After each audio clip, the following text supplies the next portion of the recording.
sync those.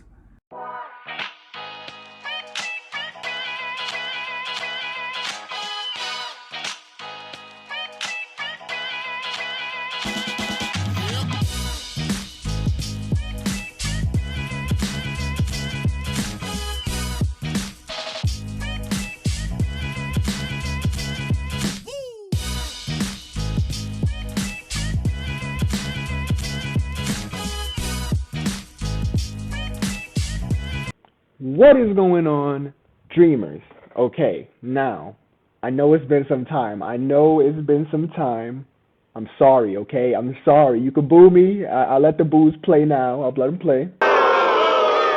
Okay. I apologize. It's been some time. I know the last thing that I threw up, I told y'all, you feel me, I had some stuff, heavy stuff on my chest.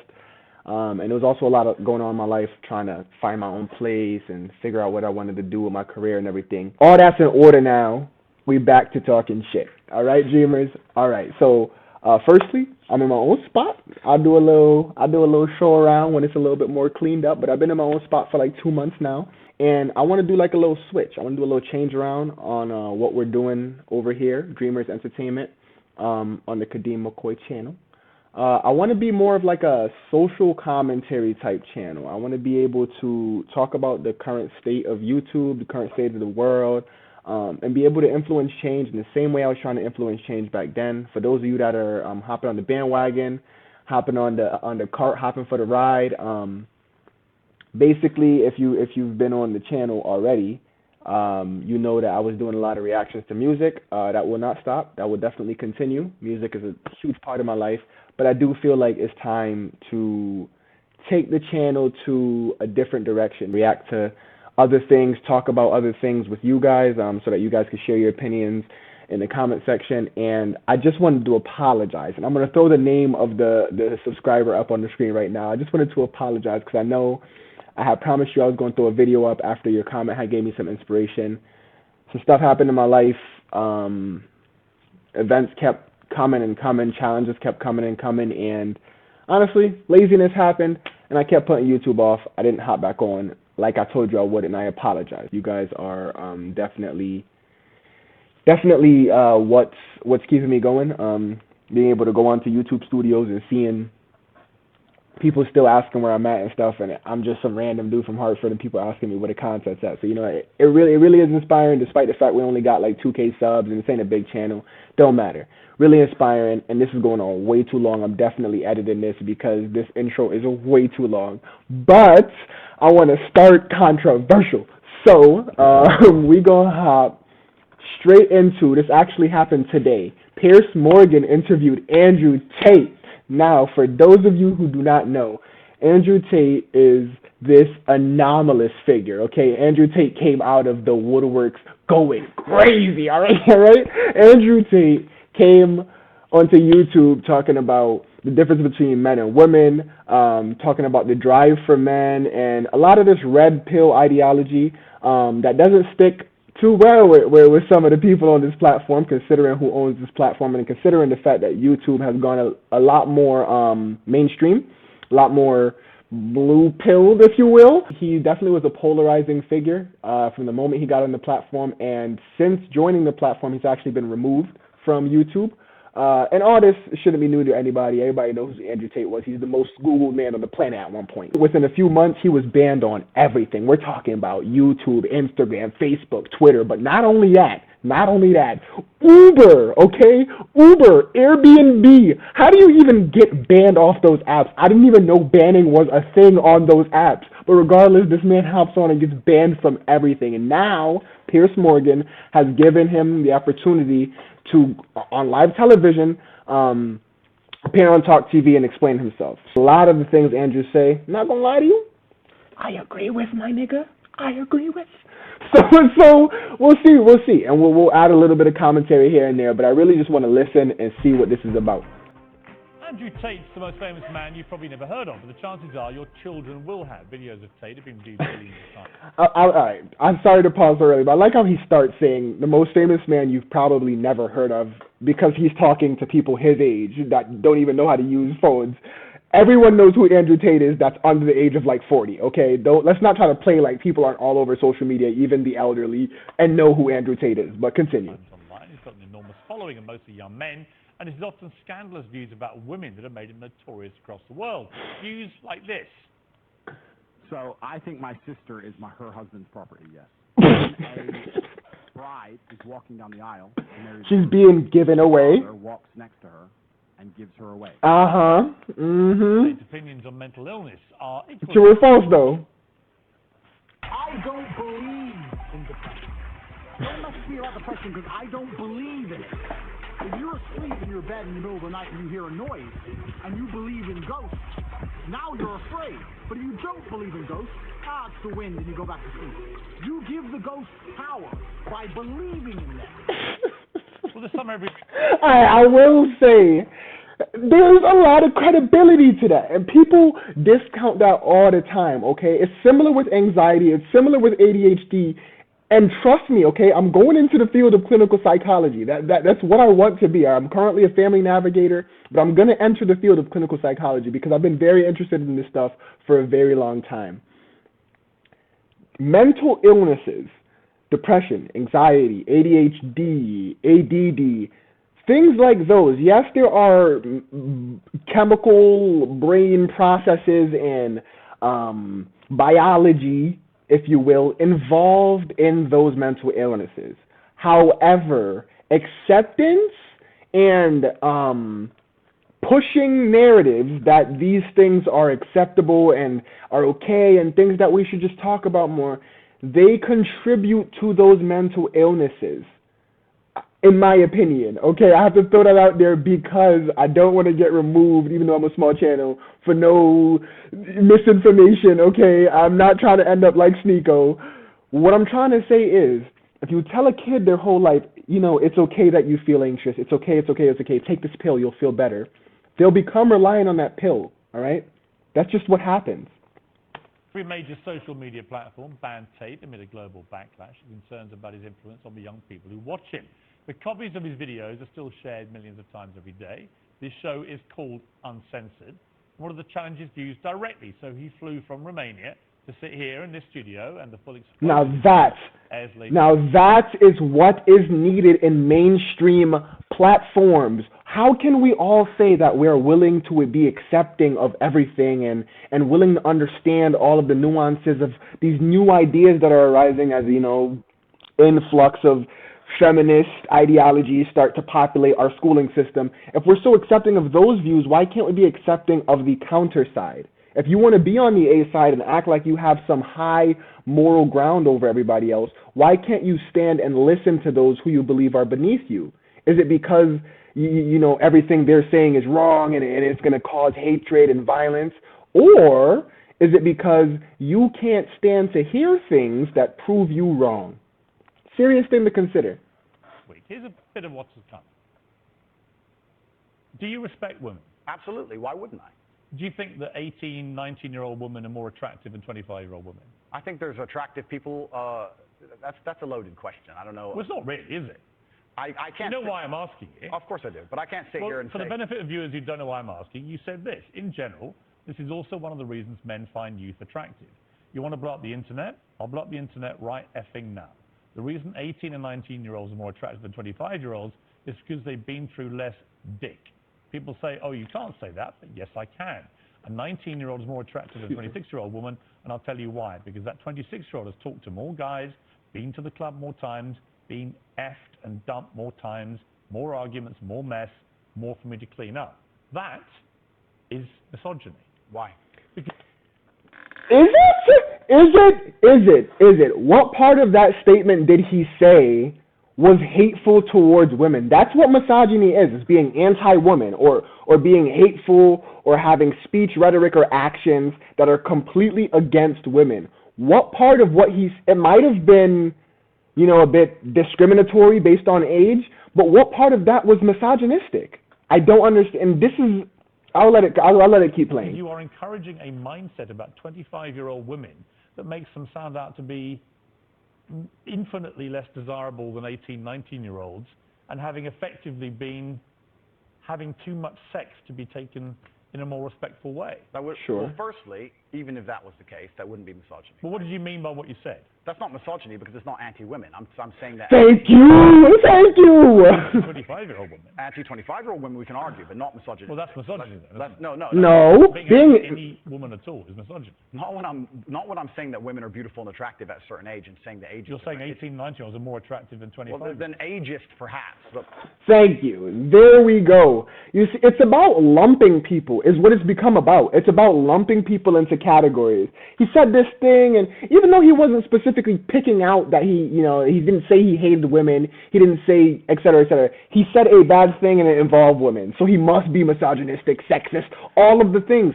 That's not how this works. First of all, there's nuances to every statement. There's a nuance and there's a theme, there's a lot that goes behind when you just take a clip of somebody saying something off of the internet or even from just a conversation, right? So there's a theme. He was talking about something. He was talking about the attractiveness of women and at which age they're at their peak attractiveness. That's not sexist. It's just not. But misogynistic, absolutely Is that not. But you just accepted it was misogyny. No, I didn't. You said it was. No, he misogyny. didn't. I'm telling you, no, it's not. Right. If a 26-year-old woman is watching this and has heard those comments, Yeah. would you just say to her, look, I'm sorry, I shouldn't have said that. No, I won't. I will say that I am sorry that offends you. However, there's a large contingent of the world. That doesn't mean you're sorry. No, I'm not sorry. That's the point I'm making. I'm sorry if that offends you. However, there's a large contingent of the world that believe that, and I was mediating for a conversation. Parts of the world that believe that about 26-year-old women are parts of the world where women are not allowed out on their own. That's a They conversation. have to wear full burqas. Well, that's a conversation. They're not allowed to drive cars. This is why interviews are difficult. If you have an interviewer that's not willing to let you speak, it is one of the most uncomfortable, unnerving, and terrible experiences you can have. If you're sitting there trying to talk and there's another adult male who understands how interviews work, just interjecting and just trying to force these narratives down your throat, it sort of disturbs and interrupts your willingness to cooperate in the interview. It's just classic interviewing 101. In my opinion, I feel like that's easy interviewing skills right there. Let the person you're interviewing finish what they have to say. I don't think he's doing a great job of that. I think that he has a narrative coming into this, and I think he definitely wants to prove his point. Nothing to do with it. But is that the kind of world for women that you I was mediating a conversation. No, I'm asking you what you think. I don't live in a country where that happens. You're using that as the excuse for why you're not sorry for saying it. It's not an excuse. Is that there are parts of the world where this is fine? My friend. So my question to you is, well, do you think it's fine? I don't think it's fine. I live in a world where You don't think it's fine? the reason This isn't that hard, Andrew. Bro, let him talk. Like this is what I'm talking about. He can't even get 3 words out and it's just stop piping this nigga and let him talk. You can simply say, Piers, you know what? With the benefit of hindsight, I wish I hadn't said it like that. And if a 26-year-old woman's watching, I'm sorry I said that, because that actually is blatantly misogynist. And even though that's a view held by other parts of the world, it's not a view I share. Now, I would respect you more if you said that. Okay, but do you understand that he's not here to earn your respect? He's not here to play into your fiddle and sing the song like everybody else sings the song that comes on here, bro. He has his own opinions that differ from yours, and you're upset because they don't align. That's why you're upset. Just acknowledge that. Stop trying to force an agenda and saying, I would respect you more, or these ladies would be more comfortable if. It's not about that. This is what he believes, and you're telling him what he should believe, and that's never okay unless you're talking to a child. And even then, it's like, why are you forcing a narrative on a child, you know? Yeah. Then if you try and say, well, it's said in other parts of the world, so I'm not sorry. I think That doesn't tell me what you think. Then you need to understand why my content existed in the first place. My content existed because I tried my very hardest to be an absolute and utter realist, especially with uncomfortable truths. I was pointing out that very uncomfortable. Is that a truth? It's an uncomfortable truth in many parts of the world. Sure It's not a is. truth that I'm happy about. An inquest this week found that a 14-year-old girl, Molly Russell, died from an act of self-harm while suffering from depression Wow. and the negative effects of online content. The coroner said she was exposed to material 14. that may have influenced her in a negative way, and in Awful. addition, what started as depression had become a much more serious depressive illness, and she very sadly took her life. That's absolutely disgusting. Right. Her father's campaign for better protections against potentially dangerous social media algorithms, right? It says that the particularly graphic content she saw romanticized acts of self-harm, normalized her condition, and focused on a limited and irrational view without any counterbalance of normality. First of all, what is your response to that? Nothing to do with you. That's the first thing. Yeah, it is nothing to do with me. The fact that a 14-year-old... Right. So, question, right? And again, this is a terrible thing to happen.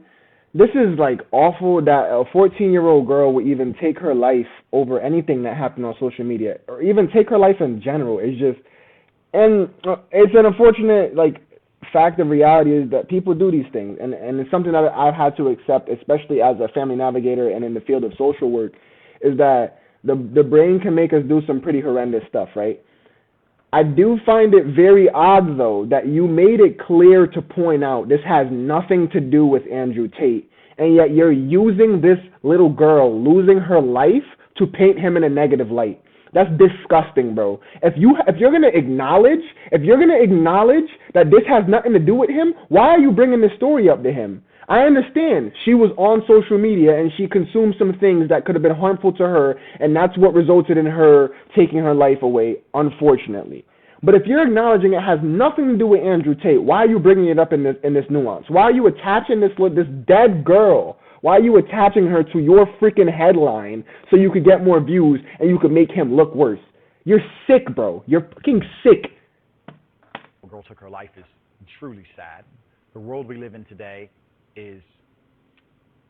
The fact that something like that happened is almost mind-blowing to me. That's truly sad. I actually feel sad inside to see something like that. What has come clear to me in the interview is that a lot of things you say you wouldn't say now that you've said before. But I'd say it differently, perhaps. Yeah, right. So to me, that's an acceptance. Not just that you want to get back on platforms, because maybe that was one of the reasons you were no platform, but that you've recognized and understood the potential harm to the wrong kind of impressionable mind by some of the things you've said.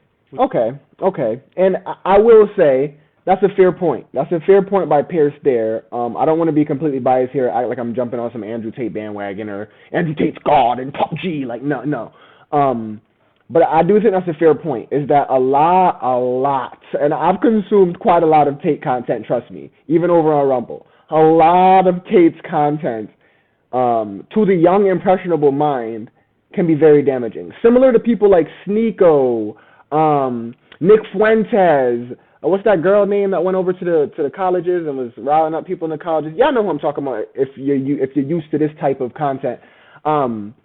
It's that young, impressionable children bring things to the extreme immediately. So if you tell a young boy that's, let's say, let's go with 15, 17, right? Oh, women are inferior to males, and if you're a top G, there's no woman that can be equal to you. That little boy is now going to embody that. He's not going to be able to rationalize it and address it with the correct nuances and think of it properly in all of the situations that someone like Andrew Tate is thinking of it in, because Andrew Tate's been through more life experience than a 15 to 17-year-old kid. So if there's a 15 to 17-year-old kid watching Andrew Tate, there needs to be some sort of disclaimer, or there needs to be someone that's able to rationalize to them, like, hey, a lot of the things this guy says is true, but he's not God, and also everything he says isn't to be taken literally. Sometimes he's joking. Sometimes he's saying things in an extreme way because he knows that's what will pull in the views.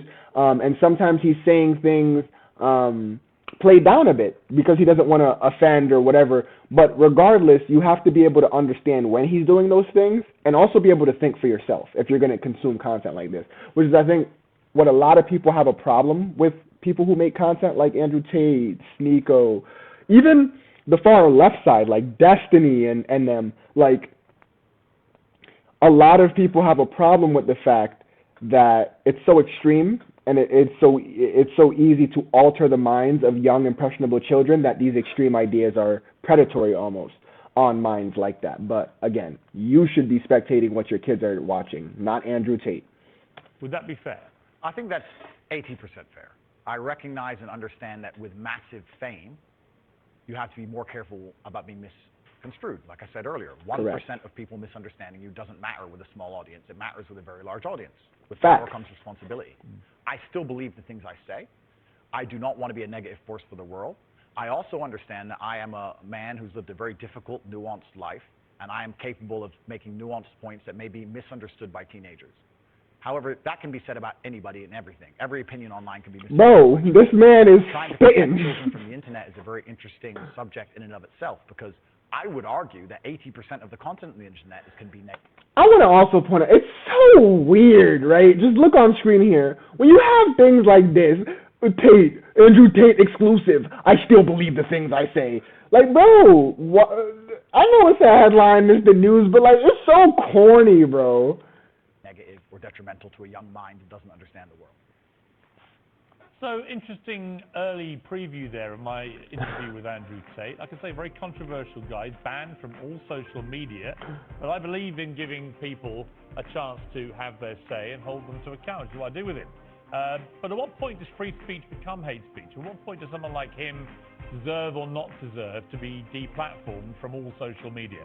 We'll debate that after the break with a woman who defends Andrew Tate and with a journalist who sat with him and raised similar thoughts, I think, as I did, which is not quite sure where that line is or whether he... Okay.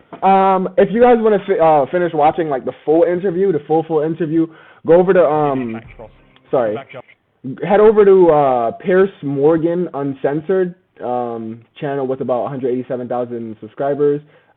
Pierce Morgan's like a very popular UK talk show host or TV person, and he has a lot of interesting points of views, but he's also flip-flopped quite a lot, and he's very shaky. I would say, as Andrew would say, he's definitely a part of the Matrix over in the UK and pushing blue pill narratives. But yeah, it is what it is.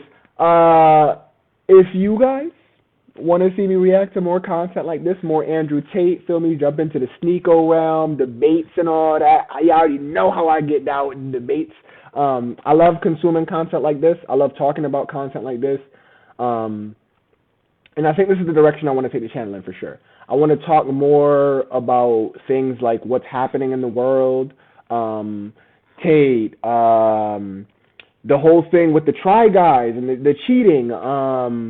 What else? What has Moist Critical talked about recently? The cheating in the fish. The fish tournament cheating. There's always something going on. I want to know what you guys are interested in. I want to know what my hardcore fans are most interested in, and we could talk about those things. Even if it's, if it's something small that you think is small, just drop it in the comment section. And if it's something huge, if it's a big thing, I'm probably going to cover it anyway, but still drop it in the comment section. Hit that like button and turn the notification bell on, because I'm a small channel, so chances are if I post, you're not going to see it. So make sure that you can find all my stuff, turn the notification bell on. And I look forward to making another one of these, editing another one of these, and putting it up on the channel for y'all. Thank you. Dreamers Entertainment.